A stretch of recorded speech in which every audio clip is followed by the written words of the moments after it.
Good morning, students. Welcome to your economics session. Today we are in the continuation of chapter 3 of macroeconomics, that is national income and related aggregates. हम अभी तक domestic and national concepts of income के बारे में पढ़ रहे थे. Yesterday we discussed about domestic income, which is basically the sum total of factor incomes, जो कि होता है compensation of employees, rent, interest, profit, जो कि generate किया जाता है within the domestic territory of the country. Right और एक होता है नेशनल इनकम जो कि जनरेट होता है same sum total of factor income which is generated by the normal residents of the country, no matter whether they are living in the domestic territory or outside. तो मैं फिर से focus करूँगी that domestic income considers the income which is generated in the domestic territory. उसमें residentship का matter नहीं होता कि whether it is being generated by a normal resident or non-resident. And national income is dependent on the residency. It has to be generated by the normal resident, no matter that whether the resident is living in the domestic territory or he or she is living outside the territory. ठीक है, तो हमने domestic territory के बारे में पढ़ा था. We had a discussion about the conversion of domestic income into national income. अब जो टॉपिक आज हम स्टार्ट करने जा रहे हैं, it is related to domestic and national income only.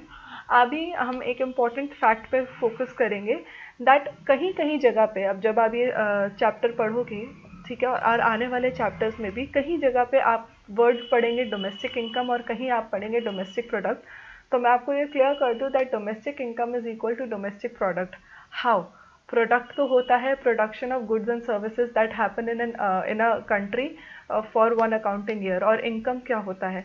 तो जो प्रोडक्ट्स हम प्रोड्यूस करते हैं, ठीक है, तो basically there is no difference between domestic income and domestic product, क्योंकि ये दोनों टर्म्स जो है वो आइडेंटिकल है. क्योंकि अल्टीमेटली जितनी भी प्रोडक्शन एक इकोनॉमी में होगी वो फैक्टर इनकम में ही कन्वर्ट हो जाएगी. ठीक है, जो फर्म गुड्स प्रोड्यूस करती है by hiring and purchasing factors of production from the household, वही जो है सेकेंड राउंड में उसी वो इनकम जो है वो डिस्ट्रीब्यूट हो जाती है from the sale of final goods.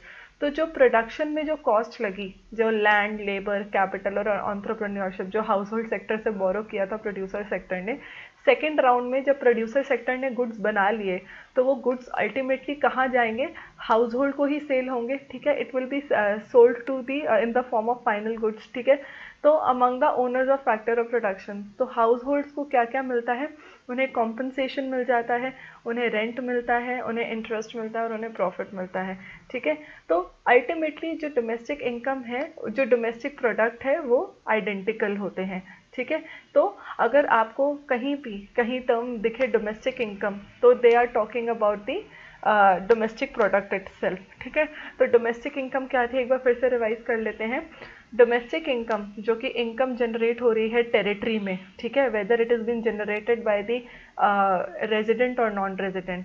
ठीक है, उसको हम ऐड करते हैं net factor of income of from abroad. अब net factor income from abroad में क्या आता था?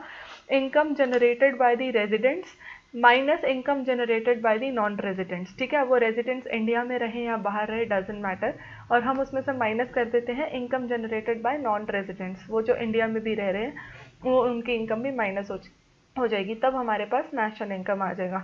और डोमेस्टिक प्रोडक्ट अगर हम कैलकुलेट करेंगे तो सेम फॉर्मूला है, domestic product plus net factor income from abroad, तो आपके पास नेशनल प्रोडक्ट आ जाएगा. सो आई होप अब आपको क्लियर हो जाए that domestic income is equal to domestic product. They are the two similar concepts. ठीक है, अब हम बात करते हैं gross and net concepts of domestic product.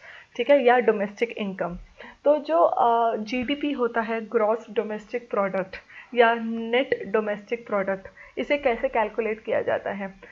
जब भी हम ग्रॉस में से डेप्रिसिएशन को माइनस कर देते हैं, डेप्रिसिएशन क्या होता है? Consumption of fix capital. ठीक है, तो आपके पास नेट डोमेस्टिक प्रोडक्ट आ जाएगा. ठीक है, सो ये अगर आपको याद हो, अगर आपने अकाउंटेंसी में पढ़ा है कि ग्रॉस में से जब भी डेप्रिसिएशन माइनस होता है तो नेट की टर्म आ जाती है. ठीक है, तो उसी तरीके से जो हम डोमेस्टिक प्रोडक्ट की बात कर रहे हैं, ग्रॉस डोमेस्टिक प्रोडक्ट में से जो हम डेप्रिसिएशन माइनस कर देंगे तो नेट डोमेस्टिक प्रोडक्ट आ जाएगी. तो यही जो एक जो सिंगुलर फैक्टर है जो ग्रॉस डोमेस्टिक और नेट डोमेस्टिक प्रोडक्ट के बीच में डिफरेंस है that is caused by depreciation. और सिमिलरली जब डेप्रिसिएशन इक्वल्स टू के उस तरफ जाएगा ऑन दी अदर साइड, तो ये माइनस से प्लस हो जाएगा। तो नेट डोमेस्टिक प्रोडक्ट में जब हम डेप्रिसिएशन ऐड कर देते हैं तो वो ग्रॉस डोमेस्टिक प्रोडक्ट बन जाता है, ठीक है। उसी तरीके से ये थी डोमेस्टिक प्रोडक्ट की बात, डोमेस्टिक इनकम की बात। अगर हमें नेशनल इनकम की बात कर रहे हैं, ग्रॉस नेशनल प्रोडक्ट की, तो उसमें भी अगर हम डेप्रिसिएशन माइनस कर देंगे तो हमारे पास नेट नेशनल प्रोडक्ट आ जाएगा। एंड नेट नेशनल प्रोडक्ट में हम जब डेप्रिसिएशन ऐड करेंगे तो हमारे पास ग्रॉस नेशनल प्रोडक्ट आ जाएगा। इससे रिलेटेड हम आगे अभी न्यूमेरिकल्स करेंगे, तब ये कॉन्सेप्ट आपको और अच्छे से क्लियर हो जाएगा, ठीक है।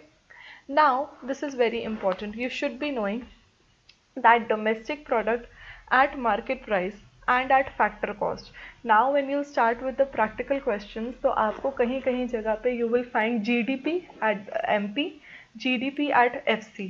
तो what is GDP MP and GDP FC? MP is market price and FC is factor cost, ठीक है।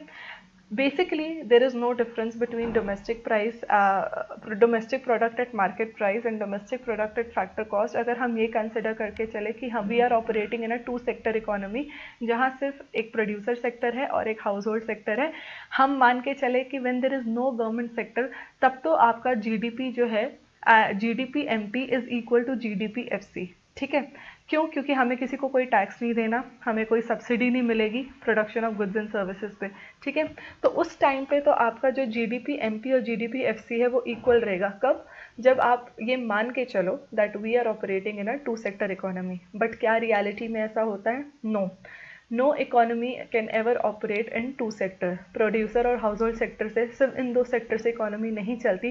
तीसरा जो सबसे इंपॉर्टेंट सेक्टर है गवर्नमेंट सेक्टर, वो जो है वो हर इकोनॉमी में प्रेवलेंट है, ठीक है। तो उस केस में जब गवर्नमेंट सेक्टर इंट्रोड्यूस हो जाता है, जो रियलिटी में अगर हम बात करें, ठीक है, कॉन्सेप्चुअल बेसिस पे नहीं, बट अगर हम रियलिटी टर्म्स पे बात करें, तो once the government sector is introduce, तो क्या होगा? इकोनॉमी में टैक्सेस आ जाएंगे, इकोनॉमी में सब्सिडीज आ जाएंगी। Taxes and subsidies, I hope कि आपको पता है, टैक्सेस वो होता है जो हम पे करते हैं। अगर मैं प्रोड्यूसर सेक्टर को बिलोंग करती हूँ तो मैं जो गुड्स बना रही हूँ या जो मैं गुड्स बेच रही हूँ, मुझे उस पर कुछ टैक्स देना पड़ेगा गवर्नमेंट को।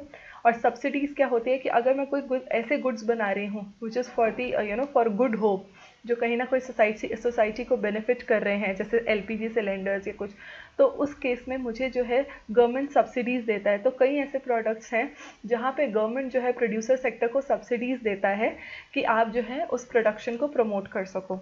तो टैक्सेस जो है वो हम पे करते हैं और सब्सिडीज़ जो है वो हमें गवर्नमेंट से मिलती है। तो this is added and this is a subtraction, okay.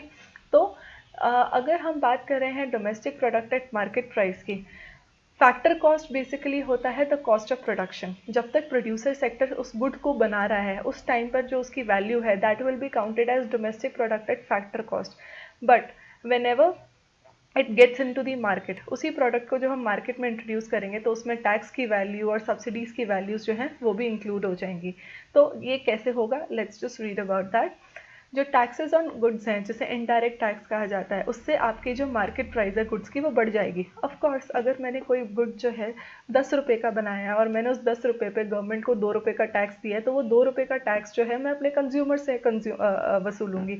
तो 10 रुपये की चीज़ मैंने ऑटोमेटिकली 12 रुपये की कर दी। तो आपका जो जीडीपी एट मार्केट प्राइस है वो बढ़ जाता है। टैक्सेस से आपका market price, GDP at market price बढ़ता है। और ऑन द कॉन्ट्री सब्सिडीज से आपका मार्केट प्राइस कम हो जाएगा। क्यों? क्योंकि मुझे जैसे सपोज अगर 10 रुपये का कोई मैंने प्रोडक्शन किया और उसमें से 2 रुपये मुझे सब्सिडी गवर्नमेंट ने दे दी, तो वो प्रोडक्ट जो है ऑटोमेटिकली 8 रुपये का हो गया। तो सब्सिडीज़ जो है मार्केट प्राइस को कम कर देते हैं, ठीक है। तो इन दोनों के बीच में डिफरेंस बनाया या इसको पैरिटी को मेंटेन करने के लिए, इस डिफरेंस को मेंटेन करने के लिए हम क्या करेंगे कि मार्केट प्राइस और फैक्टर कॉस्ट इक्वलेंट रहे। हम we deduct the value of indirect tax from the domestic product at market price, GDP MP में से इनडायरेक्ट टैक्स माइनस कर देंगे। क्यों? क्योंकि हमें उसको फिर से एट फैक्टर कॉस्ट पे लेकर आना है, ठीक है। या हम वैल्यू ऑफ सब्सिडी ऐड कर देंगे, 8 रुपये में 2 रुपये की सब्सिडी ऐड कर दी, तो फिर से वो हमारा जीडीपी जो है एट फैक्टर कॉस्ट चला गया। तो whenever we need to convert GDP FC to GDP MP, GDP MP में से हम टैक्स को माइनस कर देते हैं और सब्सिडीज़ को ऐड कर देते हैं। ऐड कर देते हैं। ठीक है, यहाँ पे मैथमेटिकली हमने इस चीज़ को एक्सप्लेन किया है। Just have a look at it. Domestic product no matter whether it is gross और नेट, ये बात की बात है। ग्रॉस और नेट को तो हम डिप्रिसिएशन से हैंडल कर लेंगे, बट जब सिर्फ domestic product at market price की बात हो रही है, जीडीपी, सपोज जीडीपी एमपी की बात हो रही है, मार्केट प्राइस को फैक्टर कॉस्ट में हमें लाने के लिए हमें वो टैक्स माइनस करना पड़ेगा। मेरा जीडीपी एफसी था 10 रुपीज़, मैंने मार्केट प्राइस उसका 12 रुपये कर दिया। क्यों? क्योंकि वो 2 रुपये का मैंने उस पर टैक्स दिया है, तो मुझे उस टैक्स को जो है माइनस करना है। ठीक है, हम टैक्सेस और सब्सिडीज़ को इंक्लूड नहीं करेंगे। हमारा ये पर्पस है कि domestic product at market price and domestic product at factor cost जो है वो इक्वलेंट रहना चाहिए, वो सेम रहना चाहिए। तो हम जीडीपी एमपी में से हमने टैक्स को माइनस कर दिया। ठीक है, तब हमारे पास फिर से domestic product at factor cost आ गया। उसी तरीके से जब हम नेशनल प्रोडक्ट में से इनडायरेक्ट टैक्स माइनस करेंगे, ठीक है, तो हमारे पास ये डोमेस्टिक प्रोडक्ट है, ये नेशनल प्रोडक्ट है। ठीक है, जब हम नेशनल प्रोडक्ट या नेशनल इनकम में से मार्केट प्राइस माइनस करेंगे तो फिर से हमारे पास market price, national product market price में से हम टैक्स माइनस करेंगे तो हमारे पास फिर से जो है वो फैक्टर कॉस्ट की वैल्यू आ गई। अब ये नेट इनडायरेक्ट टैक्स क्या होता है? जितने भी इनडायरेक्ट टैक्सेस हैं और अगर हमें गवर्नमेंट से कोई सब्सिडी मिली है तो हम उसको माइनस कर लेंगे, तो हमारे पास नेट इनडायरेक्ट टैक्स आ जाएगा। और सपोज आपको क्वेश्चन में टैक्स गिवन ही नहीं है, ठीक है, तो आप क्या करोगे? आप जीडीपी एमपी में सिर्फ सब्सिडी को ऐड करोगे और आपके पास जीडीपी एफसी आ जाएगा। ठीक है, क्योंकि सब्सिडी जो है आपकी वैल्यू को कम कर देती है ना, इसलिए हम इसे ऐड करेंगे। Okay, so I hope this is clear to you. आपको किस तरीके से डेप्रिसिएशन को हैंडल करना है when we are talking about gross domestic product and net domestic product. Gross में हम जब भी डेप्रिसिएशन माइनस करेंगे तो वो नेट डोमेस्टिक प्रोडक्ट बन जाएगा, और नेट में जब हम डेप्रिसिएशन ऐड करेंगे तो वो ग्रॉस डोमेस्टिक प्रोडक्ट बन जाएगा। एक तो ये हो गया मैथमेटिकल रिलेशन। दूसरा मैथमेटिकल रिलेशन क्या है कि अगर हमें domestic product at market price को domestic product at factor cost में कन्वर्ट करना है तो हम उसमें से सब्सिडीज़ को ऐड करते हैं और टैक्स को माइनस करते हैं। और अगर हम नेट एंड इनडायरेक्ट टैक्स एक ही टर्म फॉलो करें कि हमें क्वेश्चन में इनडायरेक्ट टैक्स और सब्सिडीज़ दोनों गिवन है, तो हम इनडायरेक्ट टैक्स को में से सब्सिडी को माइनस कर लेंगे तो हमारे पास नेट इनडायरेक्ट टैक्स की वैल्यू आ जाएगी।